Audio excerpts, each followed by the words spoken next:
Ay,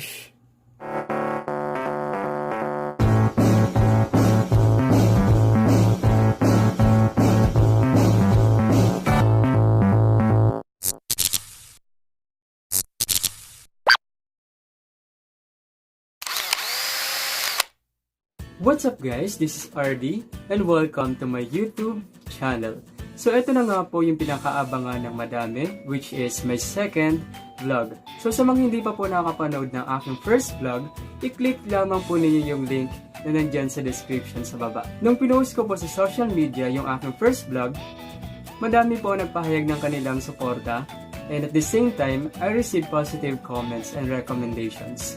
Actually, yung first vlog ko po, biro-biro ko lamang po yun, but I'd never thought na madami ang nagsasabi na ipagpatuloy ko daw po yun. And then I realized, bakit hindi ko nga ipagpatuloy yung vlog ko?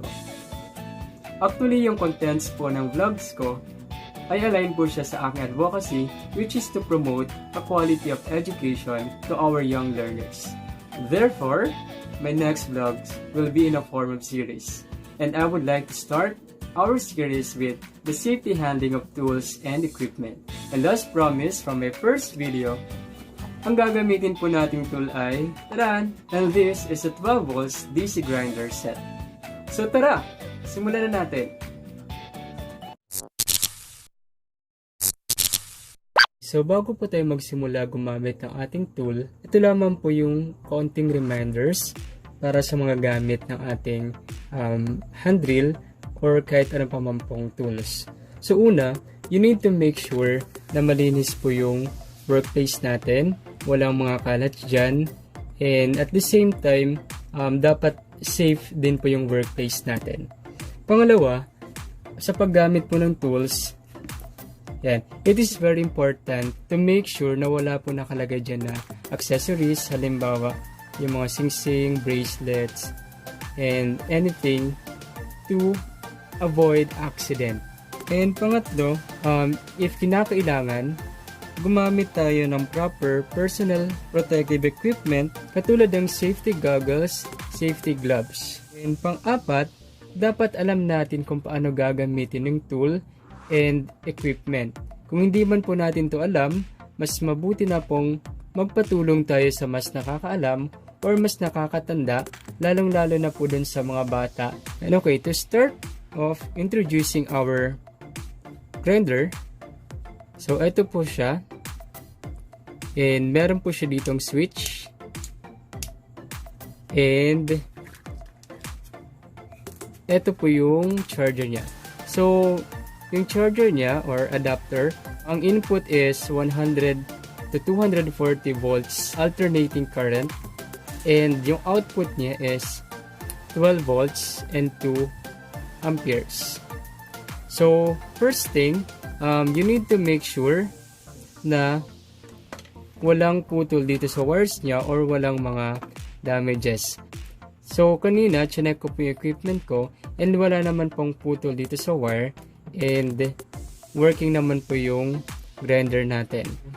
Pangalawa, check baka meron pong crack or merong defect dito sa ating equipment. So far dito, wala naman siya. Okay, just to give you an idea of our grinder tool, ito yung specifications niya. So this grinder tool can be operated by a 12 volts power supply and yung ikot niya is 16,000 RPM. So simulan na po natin ang paggamit itong DC grinder set. Para magamit tong charger natin, bumili po ako nitong US adapter. So, just simple. Plug lang po natin siya dito. Get the extension wire. So, umilaw po yung adapter natin. You need to make sure na naka-off muna siya. Okay? Plug the charger. To test, pindutin yung on. Ito yung material na gagamitin ko para matest natin yung accessories na kasama nitong DC grinder set. So, ang unahin ko po is yung drill bits. Drill bits po natin, ito siya. Iba-iba po yung sizes niya. So, pinakamalaking size dito is 3 mm. So, ito po yun. Para magamit natin siya, kailangan natin gumamit ng chalk. Iba-iba din po yung sizes niya. Pipiliin lamang po natin ano ba yung size na chalk ang naangko para dito sa size nitong mga drill bits. So, ang napili ko po ay yung 3mm na drill bit at 3mm na chalk. Okay, so paano po ba natin to ikakabit dito sa ating grinder tool? Okay, ito po yung DC grinder tool. And ang unang gagawin po natin, tatanggalin po muna natin to. Okay, so kapag inikot ko siya, hindi siya natatanggal agad. So ang gagawin natin, ipupush muna natin tong button. So pindot, tapos luluwagan po natin to. Yan. Okay, so kapag tinanggal natin to, matakip, meron na siyang kasamang chalk. Pero check natin kung yung size ba nitong chalk ay pareho dito sa drill bit. Yan. So hindi po siya pumapasok. That means hindi po ito yung chalk para dito sa 3mm na drill bit. So set aside po natin. So gamitin po natin to. Okay, dito. Next, ipasok po yung drill bit. Ayan. And then, yung takip, ibalik. Tapos, pindutin po ulit itong button. Ayan. Tapos, i-lock po natin. Ayan.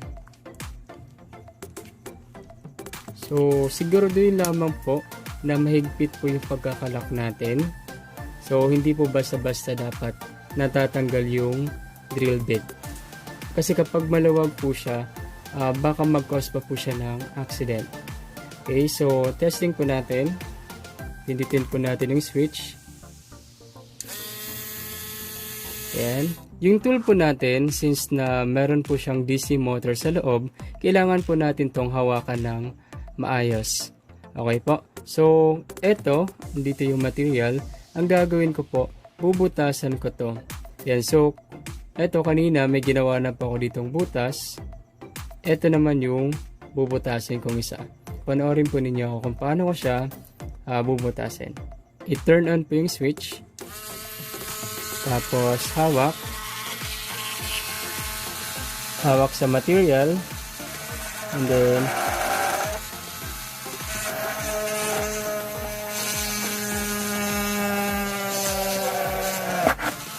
ayan. Ayan. So, kung mapapansin po ninyo, nabutas ko na po yung isa dito. And ito yung kanina. Stop po natin. Ang next po na accessory na gagamitin natin is the resin cutting disc, which is gagamitin natin siya ngayon to cut the material. So, nilagyan ko po dito ng guide. And ito po yung susundan ko. Unang gagawin, ito po yung connecting rod. Tanggalin po natin yung screw. Yan.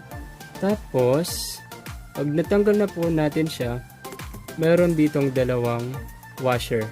Okay po. So, yung resin cutting disc, ilalagay natin to sa pagitan nitong dalawang washers.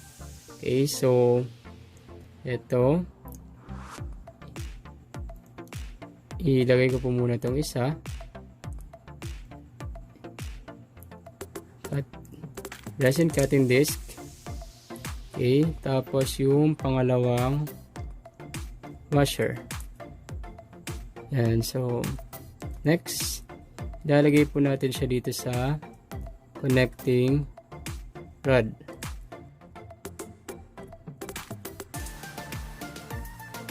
To make sure po na maayos yung pagkakalagay natin nitong resin cutting disc, pwede tayong gumamit ng screwdriver para ma-fasten po natin siya. And habang ginagamit natin to, ma-make sure natin na safe. And at the same time, hindi po matatanggal tong disc. Okay, so gumamit tayo ng screwdriver para maigpitan to. So, yung next step po, kapag okay na to, ilalagay na natin yung chuck. Okay. And then, yung cover. So, pindutin lamang po ito. Tapos, ikutin natin yung cover niya. Okay. Then, ipasok na natin to.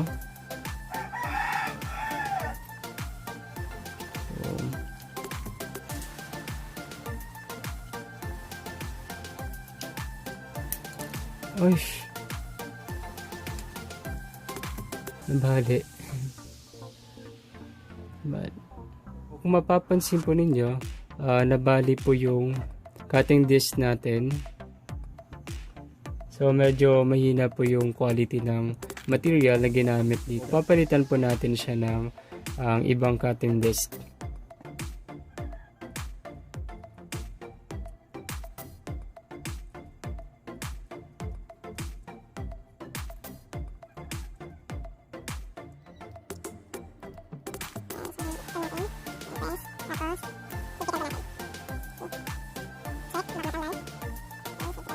Then, subukan po natin.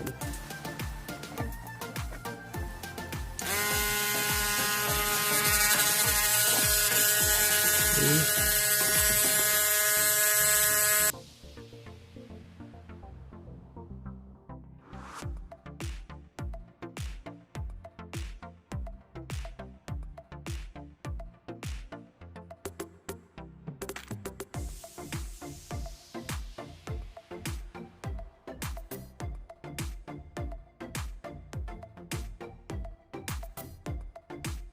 So, actually hindi po maganda yung pagkakabutas sa kanya kasi siguro yung material niya is medyo makunat.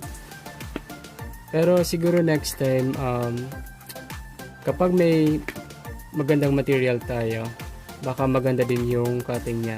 And at the same time, kapag nakapag-focus ako sa pag-cut nito ng material, baka mas maganda din po yung quality. So, ang sunod po na gagamitin ko accessory is itong sandpaper ring. Ginagamit naman po siya para matanggal natin yung rust na nakalagay sa material. And ang material na gagamitin ko ngayon is pliers.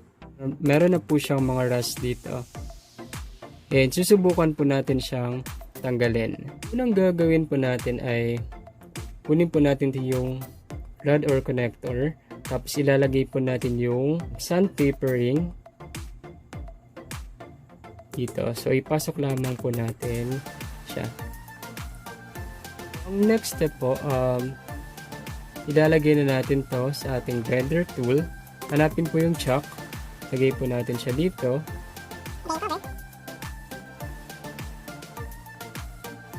Tapos pasok po natin siya dito. Okay. Tayo na to. Yan, tapos ipitan po natin. So, testing. Ikutin po natin.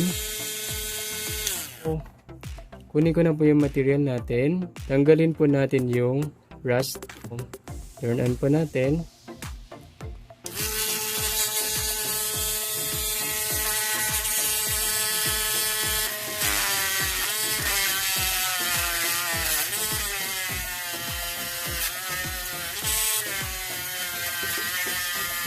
Unti-unti pong nawawala yung rust sa ating pliers and nagiging makinang na po ulit siya. So dito naman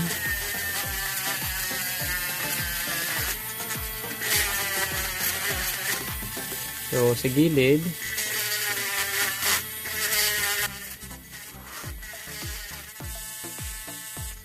next. So, ito na po yung pliers natin. And kung mapapansin po natin, medyo kuminang na po siya. And natanggal na po yung mga rust. Ang next accessory naman po na gagamitin natin is a grinding head. Actually, iba-iba po yung sign nitong grinding head. And ito po yung napili ko. So, iti-testing ko siya dito sa ating material, which is a knife. So, gagamitin ko siya para yung knife ay magiging mas matalim pa po siya.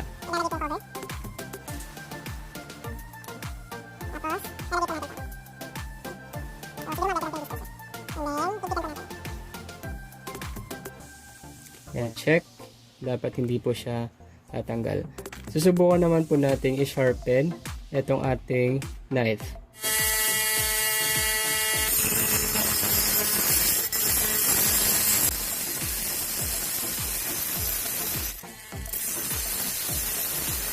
Kung mapapansin po natin, medyo nag-sharpen yung dito sa may knife. And siguro kung mabibigyan ko pa siya ng focus, mas lalang patalimin ko pa itong knife natin. And before po matapos tong second vlog ko, I would like to thank sa mga taong nagpahayag ng kanilang suporta, lalong-lalo na po sa mga nag-push through para sa vlogs ko na ito.